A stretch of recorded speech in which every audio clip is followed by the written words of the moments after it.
Olá, seja bem-vindo, seja bem-vinda a essa quinta videoaula do curso O Líder Espiritual Emocionalmente Saudável. Ao final dessa aula, veremos 3 princípios na vida de um líder e de uma igreja emocionalmente saudável. Já tratamos sobre a importância de cuidarmos de nossa própria saúde emocional e falamos também que se quisermos desfrutar de uma espiritualidade saudável, temos que cuidar das nossas emoções. Falamos sobre a importância do autoconhecimento para termos maior liberdade e melhor conhecer a Deus. Não só Calvino, mas Agostinho e outros pais da espiritualidade, todos concordam que o conhecimento de Deus passa por nos conhecermos a nós mesmos. Na terceira videoaula, nós vimos que muitos de nós estão andando com o tanque emocional vazio, baseado no livro de Wayne Cordeiro. Depois, nós procuramos responder a seguinte pergunta: por que tenho medo de lhe dizer quem sou? Não é? Bem, nós estamos tratando sobre liderança espiritual. E o nosso foco com este curso é a igreja, liderança na igreja. Hoje veremos alguns princípios para uma igreja emocionalmente saudável. E ao final desta videoaula, mostrarei 3 princípios para a vida de um líder espiritual que pretenda liderar uma igreja que também seja emocionalmente saudável. Quando falamos de igreja, precisamos pensar em 2 fundamentos, 2 características do que chamamos de igreja. Pois bem, a igreja, segundo as Escrituras, é o corpo de Cristo, a comunidade dos discípulos, dos seguidores de Jesus. A igreja, portanto, é uma organização tanto humana quanto divina. É humana porque é formada por pessoas humanas, é liderada igualmente por pessoas humanas. E é divina porque foi instituída pelo próprio Cristo, o próprio Jesus instituiu a sua igreja. Ele disse: sobre esta pedra edificarei a minha igreja, ou seja, a igreja de Jesus. Ele, pessoalmente, disse que assume a responsabilidade por edificar a sua igreja.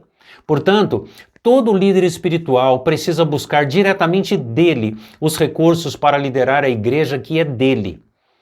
Costumamos dizer: tal filho, tal pai. Dizemos a respeito de nossos filhos, não é? É a cara do pai, não é assim? Assim também, tal líder, tal igreja. A igreja tem o perfil de sua liderança. Muitos de nós queremos assumir a responsabilidade que é de Jesus.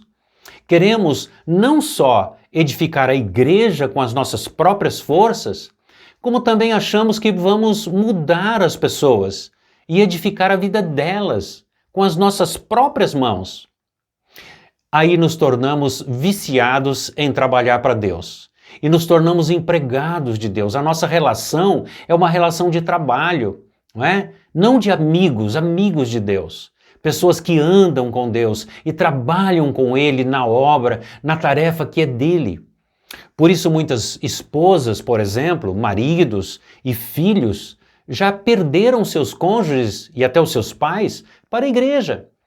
E os líderes acabam perdendo seus casamentos e suas famílias por causa dessa confusão. Assim, as pessoas da comunidade vão também assimilando esse mesmo tipo de comportamento e, consequentemente, vamos observando uma comunidade formada por famílias desestruturadas.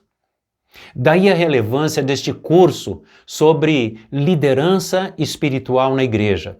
Tratar das nossas emoções para que as nossas emoções sejam saudáveis. Não é possível que um cristão seja espiritualmente maduro e emocionalmente imaturo. Líderes talentosos, mas maridos desastrosos. Pais não afetuosos. Pastores ou líderes que se mantêm sempre na defensiva e que não estão dispostos a aprender e crescer. Não para ser perfeito, Paulo disse, Paulo, o apóstolo, ele disse assim: não que eu seja perfeito, mas eu prossigo para o alvo, prossigo para alcançar aquilo para o que eu fui preso por Jesus Cristo. Disse ele: por isso eu faço uma coisa, eu me esqueço das coisas que ficaram para trás, a fim de atingir as que estão diante de mim. Eu prossigo para o alvo, pelo prêmio da soberana vocação de Deus em Cristo Jesus. Ou seja, a nossa vocação não é só a salvação, mas também, e neste caso, nós somos vocacionados e chamados para liderar a igreja de Cristo com Ele. Esta igreja não é uma igreja perfeita, pelo menos não ainda, até o dia que nós seremos apresentados diante de Jesus na eternidade. A Bíblia diz que Jesus Cristo morreu por sua igreja. Ele deu a vida por ela. E como na figura do noivo, ele cuida dessa igreja como sua noiva. Paulo, quando escreve a sua carta aos Efésios, ele diz que Jesus alimenta a sua noiva, a igreja. Ele lava, purifica a sua igreja. E por que ele faz isso? Ele fará isso até o dia em que vai apresentá-la a ele mesmo, perfeita para ele, em toda a sua beleza, pureza e perfeição, sem mancha, sem ruga ou qualquer outro defeito. E como líderes espirituais, nós temos a consciência de que nós somos imperfeitos e que vamos liderar uma igreja onde é proibido a entrada de pessoas perfeitas, ou seja, uma igreja imperfeita ainda. Como diz a escritora Brené Brown no seu livro A Coragem de Ser Imperfeito, aceitar a sua própria vulnerabilidade, suas limitações e fraquezas, vencer o medo, a vergonha e ousar a ser quem você é. Deus disse a Paulo que a graça dele é suficiente, pois o seu poder se aperfeiçoa na nossa fraqueza. Portanto, ele não tinha medo nem vergonha. Pelo contrário, Paulo dizia que se gloriava alegremente em suas fraquezas. Por quê? Porque o poder de Cristo repousava sobre ele. É preciso aprender não a sermos soberbos e arrogantes, mas deixar o sentimento de que não somos bons o bastante, né? A nossa capacitação vem de Deus. Não temos que ser narcisistas, né? Fazer tipo fotos selfies o tempo todo e o tempo todo mostrar nas mídias sociais para que os outros tenham inveja de quem somos. Mas temos que reconhecer o nosso valor. Eu estou dizendo o nosso valor. Não só o meu valor, mas o valor do outro também, do meu irmão. Certa vez, Isaac Newton, um dos maiores cientistas que já habitou esse planeta, fez a seguinte afirmação. Ele disse: se vi mais longe, foi por estar de pé sobre os ombros de gigantes. Olha só o reconhecimento. Ninguém faz nada sozinho. Ninguém é tão bom por si só. Liderança saudável é uma liderança humilde, solidária, que lidera de forma colegiada e compartilhada. Esse sentimento de escassez, de falta, de não ter o bastante ou não ter o suficiente, vem de uma cultura de quem vive se comparando com o outro. O outro é sempre melhor do que a gente, né? E por isso muitos de nós nos sentimos rejeitados, injustiçados, não aceitos, e aí temos a tendência à vergonha e à humilhação. Na última aula desse curso, trataremos sobre a identidade, a nossa identidade em Cristo e a força imperiosa do senso de destino e missão. Lembre-se, o poder de Deus se aperfeiçoa em nossa fraqueza. Quando nos sentimos fracos, aí é que somos fortes. Enfrente as suas sombras e lidere a partir do seu casamento e também da sua família. O modelo de liderança espiritual na igreja foi definido por Jesus nos evangelhos e nas orientações paulinas, dizendo que governar ou liderar a igreja como se governa a sua casa e lidera a sua família. Ou seja, ele diz, quem não cuida de sua própria família, como cuidará das pessoas na comunidade de fé? A família é um espaço sagrado. Nosso primeiro ministério é a família.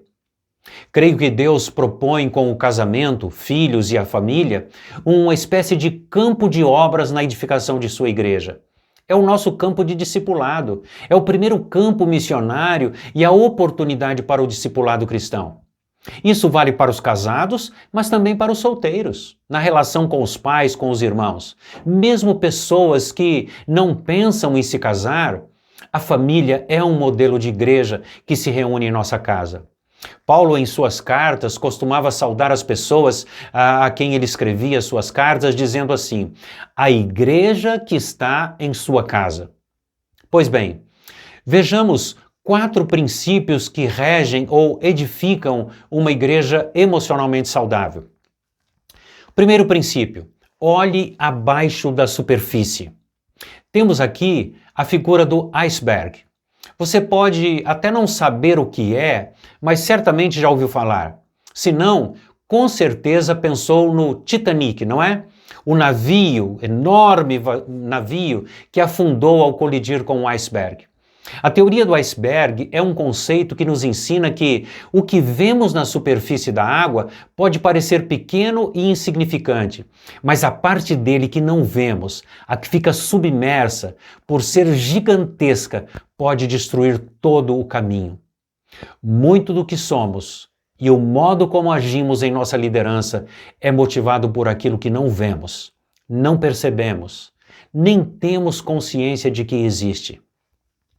Daí a importância do autoconhecimento, né? Assunto que tratamos na segunda videoaula.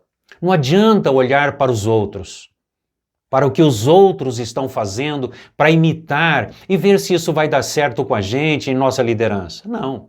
Cada um tem o seu jeito. Cada um tem a sua história de vida, o seu jeito de viver, né? E os porões da nossa alma precisam ser visitados. Uma faxina precisa ser feita, uma organização. Os seres humanos, assim como os icebergs, têm muitas camadas abaixo da superfície. Deus nos chama para olhar séria e profundamente o nosso interior. Pode ser assustador, mas confie na graça e no amor de Deus. Muitas de nossas atitudes, das nossas reações, muitos dos nossos comportamentos e o modo de nós liderarmos tem a ver com as nossas feridas, mágoas, ressentimentos guardados a 7 chaves que não tocamos, mas que influencia a nossa forma de ser e de fazer. O segundo princípio é este: quebre o poder do passado. Sim, o passado tem poder sobre a nossa vida. Você consegue imaginar que pode haver em sua alma alguma bagagem, algum tipo de saco de batatas apodrecidas? Alguma questão mal resolvida? Seja em sua família de origem, seja na sua família atual, sejam questões envolvendo pessoas da igreja, enfim, coisas mal resolvidas, mas que estão contaminando as suas emoções, afetando a sua vida cristã e a sua liderança, a sua forma de liderar. Seja no casamento, na família, no trabalho ou na igreja. Na próxima aula falaremos sobre o genograma, né? Como as estruturas familiares de nossos pais e avós influenciam o nosso presente. Será impossível liderar ou mesmo ajudar pessoas a serem livres sem sermos libertos de um passado escravizador herdado das famílias em que nós crescemos. Apenas uma intervenção divina poderá nos transformar, mudando a raiz de quem somos. Terceiro princípio: receba o dom do limite. Reconhecer e admitir nossos limites é uma profunda questão espiritual e que pode afetar destrutivamente nossas emoções. Qual é a melhor forma de ajudar os que, por exemplo, querem pular de pontes, tirar a vida? Muitos gastam a sua vida inteira, perdem a oportunidade de viver porque não querem fazer o trabalho, porque querem fazer o trabalho do outro, não é? Ou de quem muitas vezes quer viver, mas não deixa que o outro viva. Alguém não desistiu da vida e não quer que o outro viva.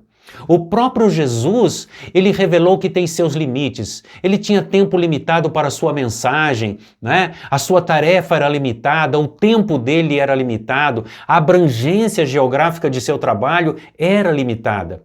Pois bem, o quarto princípio de uma igreja saudável é desacelerar para liderar com integridade. Nós vivemos numa sociedade agitada, estressada, ansiosa. E é assim que nós nos tornamos. E se não desacelerarmos, é assim que vamos liderar a igreja. Nós vamos liderar a família desse jeito, vamos liderar a empresa, é assim que ela se tornará. Aqueles a quem lideramos vão se tornar como nós, como um peixe fora d'água. Aquela agitação do peixe fora d'água não é sinal de vida, mas é um sinal de desespero da morte. E mortos lideram para a morte. Por isso eu encorajo você a adquirir, a ler o livro Igreja Emocionalmente Saudável, de Peter Scazzero. Ali você vai ampliar e aprofundar todos esses assuntos. Eu quero agradecer a você e dizer o meu muito obrigado por sua companhia até aqui.